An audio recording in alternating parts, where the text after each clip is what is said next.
नमस्कार दोस्तों, मैं शिवम दवे विजन एकेडमी से। आज हम लोग लाइट रिफ्लेक्शन एंड रिफ्रैक्शन का दूसरा पार्ट समझने जा रहे हैं। मेरे पिछले वीडियो में आप लोगों ने इस चैप्टर के इंट्रोडक्शन, लॉज ऑफ रिफ्लेक्शन और प्लेन मिरर के बारे में ज़रूर देखा होगा। आज हम लोग इसी चैप्टर का एक नया टॉपिक स्फीरिकल मिरर्स के बारे में देखने जा रहे हैं। तो आइए दोस्तों, शुरुआत करते हैं स्फीरिकल मिरर से। Spherical mirrors can be defined as the part of a reflecting surface is always sphere. मतलब कि दोस्तों, स्फीरिकल मिरर में इसका रिफ्लेक्टिंग सरफेस जो होगा वो हमेशा स्फीयर शेप में ही होगा। स्फीरिकल मिरर्स के दो मुख्यत्वे टाइप है। एक है इसका कॉनकेव मिरर और दूसरा है इसका कॉन्वेक्स मिरर। कॉनकेव मिरर जो होगा, पहले तो मिरर के बारे में आपको पता ही होगा, और ना पता हो तो मैं बता देता हूँ कि मिरर उसको कहा जाता है जिसका एक ही पार्ट रिफ्लेक्टिंग हो और दूसरा पार्ट जो होता है वो नॉन रिफ्लेक्टिंग होता है। मतलब कि दूसरा पार्ट जो होगा, एक पीछे का पोर्शन कोई भी, वो या तो सिल्वर कोटेड या किसी मटेरियल से उसको कवर अप कर दिया गया है। तो यहाँ पे कॉनकेव मिरर की बात हम लोग सबसे पहले कर रहे थे। तो कॉनकेव मिरर में जो रिफ्लेक्टिंग सरफेस होगा वो हमेशा कर्व इनवर्ड होगा, जबकि नॉन रिफ्लेक्टिंग सरफेस होगा वो कर्व आउटवर्ड होगा। ये हमारे कॉनकेव मिरर को रिप्रेजेंट करता है ये चीज़। जबकि हम कॉन्वेक्स मिरर की बात करें तो कॉन्वेक्स मिरर में रिफ्लेक्टिंग सरफेस कर्व आउटवर्ड होगा, जबकि नॉन रिफ्लेक्टिंग सरफेस इसका कर्व इनवर्ड होगा। तो दोस्तों, दो चीज़ें यहाँ पे सबसे ज़्यादा याद रखनी है, कर्व इनवर्ड पार्ट कौन सा है और कर्व आउटवर्ड पार्ट कौन सा है।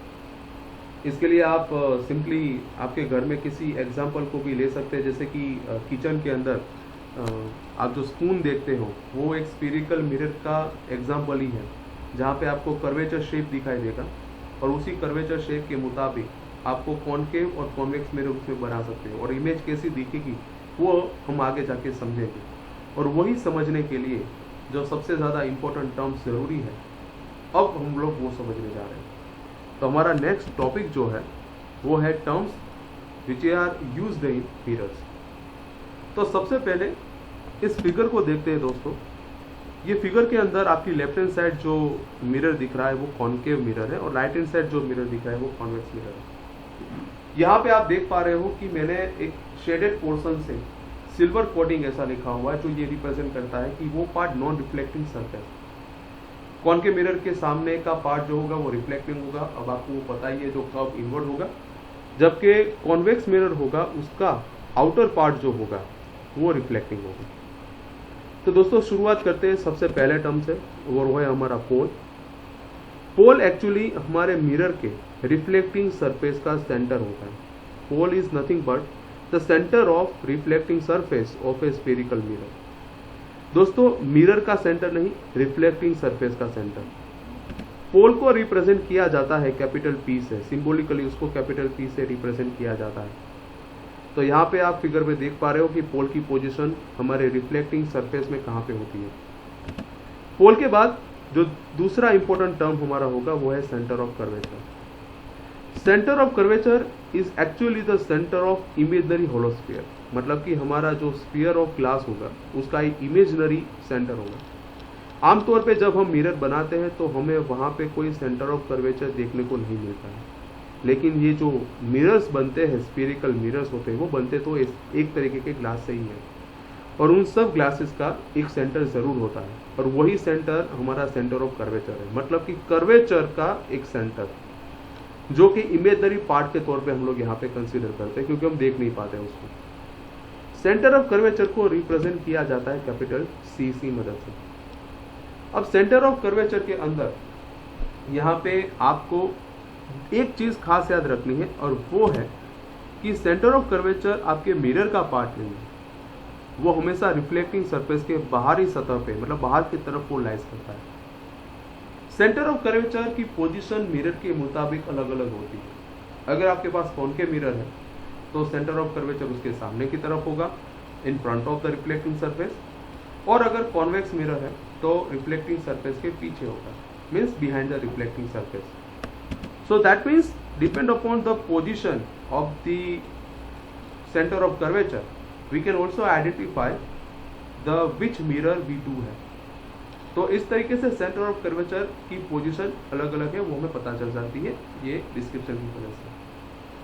इसके बाद हमारा थर्ड जो टर्म होगा वो है हमारा radius of curvature. Radius of curvature again, पहले तो रेडियस क्या है वो आपको पता होना चाहिए। रेडियस का मतलब होता है कि एक सर्कल होगा, उस सर्कल के सेंटर से लेकर सर्कल के किसी भी एक पॉइंट के बीच का डिस्टेंस, उसको रेडियस कहा जाता है। तो यही चीज़ यहाँ पे हम लोग समझने की कोशिश करें कि रेडियस ऑफ कर्वेचर मतलब कर्वेचर शेप होगा उसका रेडियस। तो अभी यहाँ पे अगर मिरर की बात कर रहे हैं हम, तो हमें आमतौर पे देखा जाए तो रेडियस एक इमेजिनरी पार्ट बनता है यहाँ पे, क्योंकि हमें पता नहीं होता कि सेंटर ऑफ कर्वेचर एक्चुअली है कहाँ पे, लेकिन उसके बीच का मतलब पोल और सेंटर ऑफ कर्वेचर के बीच के डिस्टेंस को हम रेडियस ऑफ कर्वेचर से रिप्रेजेंट करते हैं।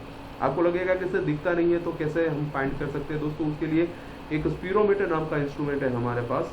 इसकी मदद से हम किसी भी मिरर का रेडियस ऑफ कर्वेचर जो है वो फाइंड आउट कर सकते हैं। So that means radius of curvature is a imaginary hollow sphere for the glass which is a spherical mirror is a part of that, जिसको हम कैपिटल आर से represent करते हैं। तो ये थे हमारे पहले 3 terms, pole, centre of curvature और रेडियस ऑफ कर्वेचर। इसके बाद जो नेक्स्ट टर्म हम समझने जा रहे हैं वो है हमारा प्रिंसिपल एक्सिस। प्रिंसिपल एक्सिस जो है वो एक इमेजिनरी लाइन होगी जो कि हमारी मिरर के पोल और सेंटर ऑफ कर्वेचर में से पास होगी। It is one of the straight line which pass through the centre of curvature and the pole of a mirror. एकदम स्ट्रेट लाइन होगी। ये एक इमेजिनरी लाइन होगी जो आपको आमतौर पे दिखाई नहीं देती है ऑब्वियसली। तो फिर उसका जरूरत क्यों है दोस्तों? प्रिंसिपल एक्सिस जो होगी आगे जाके जब हम इमेज फॉर्मेशन पढ़ेंगे तो वहां पे प्रिंसिपल एक्सिस हमारे लिए रेफरेंस लाइन के तौर पे वर्क करेगी। उसी तरीके से जब साइन कन्वेंशन के बारे में हम लोग समझेंगे वहां पे भी ये हमारे लिए एक रेफरेंस लाइन के तौर पे वर्क करता है। इसी वजह से प्रिंसिपल एक्सिस के बारे में पता होना बहुत जरूरी है। इसके बाद हमारा नेक्स्ट टर्म जो होगा वो है प्रिंसिपल फोकस। ये दोस्तों बहुत अहम भी है। प्रिंसिपल फोकस को 2 तरीके से रिप्रेजेंट किया जाता है, principal focus for concave mirror and principal focus for convex mirror. Exam के लिए भी बहुत अहम भी है, तो चलिए स्टार्ट करते हैं। सबसे पहले हम principal focus for concave mirror के बारे में देखते हैं। तो ये मेरा कॉनकेव मिरर है, ये हो गई मेरी प्रिंसिपल एक्सिस। अब ये हो गया मेरा इंसिडेंट रे, जो लेफ्ट साइड से कहीं पे मेरा सोर्स होगा वहां से मेरी इंसिडेंट रे आ रही है, और ये इंसिडेंट रे कॉनकेव मिरर के किसी सरफेस के साथ टकराने के बाद as per the laws of reflection उस इंसिडेंस रे का रिफ्लेक्शन होगा। तो जो रिफ्लेक्टेड रे होगी वो प्रिंसिपल एक्सिस के किसी एक पॉइंट में से निकल जाएगी, जो आप देख पा रहे हैं। उसी तरीके से एक और इंसिडेंस रे को मैं कंसीडर कर रहा हूँ। लेफ्ट साइड से जो इंसिडेंस रे मेरी आएगी कॉनकेव मिरर के सरफेस के साथ टकराएगी, और टकराने के बाद रे जो होगी मेरी वो रिफ्लेक्शन होगी, मतलब रेज विल बी रिफ्लेक्टेड। अब ये पहली वाली रे और दूसरी वाली जो रिफ्लेक्टेड रे होगी, ये दोनों प्रिंसिपल एक्सिस के किसी एक पॉइंट के ऊपर एक दूसरे को इंटरसेक्ट करेगी। वो जहां पे भी इंटरसेक्ट करेगी हमें उस पॉइंट को, प्रिंसिपल एक्सिस के ऊपर के उस पॉइंट को हम फोकस के तौर पे रिप्रेजेंट करते हैं, जिसको कहा जाता है principal focus for a concave mirror. तो ये हमारा principal focus for a concave mirror का एक पॉइंट होगा। यहां पे आपको याद रखना है कि फोकस को कैपिटल एफ से रिप्रेजेंट किया जाता है। एक और चीज यहाँ पे आपको खास याद रखनी है कि रिफ्लेक्टेड रेज जो होते हैं कॉनकेव मिरर में, वो फोकस नाम की जगह पे कन्वर्ज होते हैं, मतलब कि एक जगह पे इकट्ठे होते हैं। तो जब भी कोई रेज किसी मिरर के अंदर एक ही जगह पे इकट्ठे होते हैं तो उसको हम कन्वर्जिंग कहते हैं। तो यहाँ पे रेज कन्वर्ज हो रहे हैं, रिफ्लेक्टेड रेज कन्वर्ज हो रहे हैं, इस वजह से कॉनकेव मिरर को कन्वर्जिंग मिरर भी कहा जाता है। तो ये दूसरा नाम हो गया कॉनकेव मिरर का।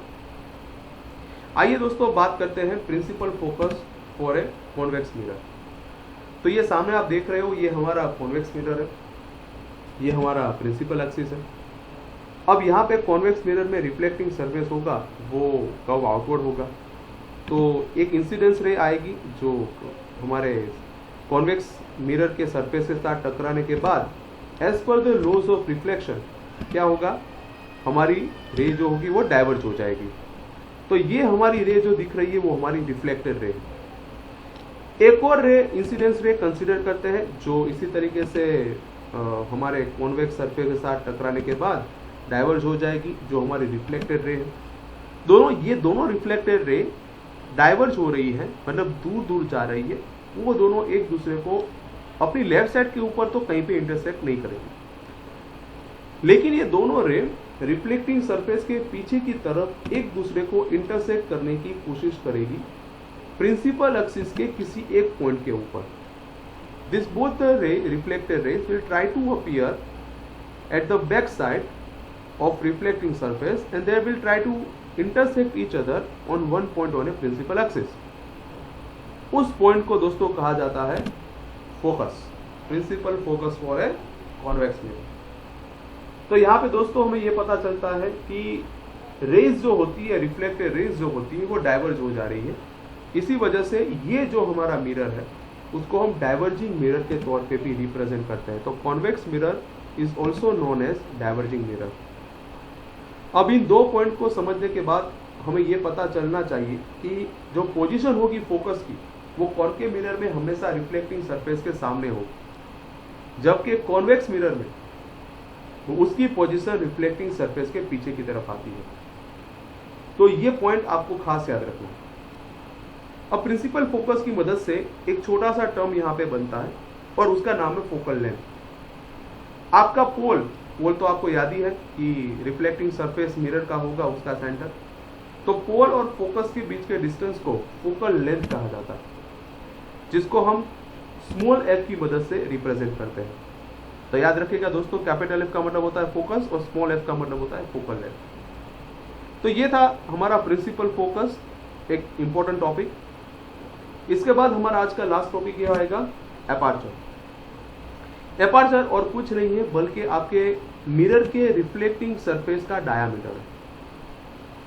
तो डायामीटर फाइंड हम अगर करना चाहते हो यहाँ पे, तो हमें रिफ्लेक्टिंग सरफेस के डायामीटर का टर्मिनोलॉजी को समझने के लिए एपर्चर वर्ड का इस्तेमाल करना पड़ता है। एपर्चर क्यों जरूरी है? क्योंकि अगर हमारे पास एक मिरर है जिसका एपर्चर अगर हमारे रेडियस ऑफ कर्वेचर से कम होगा, तो हम लोग R = 2f ऐसा इक्वेशन का इस्तेमाल कर सकते हैं। ये इक्वेशन दोस्तों हमें रेडियस ऑफ कर्वेचर फाइंड करने के लिए या तो फिर फोकल लेंथ फाइंड करने के लिए काम में आता है। तो ये था दोस्तों हमारा एपर्चर। तो इसी के साथ आज हम लोगों ने स्फेरिकल मिरर्स के टर्म्स के बारे में समझा। आई होप आप सब लोगों को समझ में आया होगा।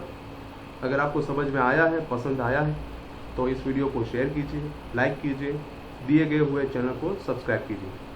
तो okay everybody, see you soon in the next lecture. तब तक के लिए गुड बाय।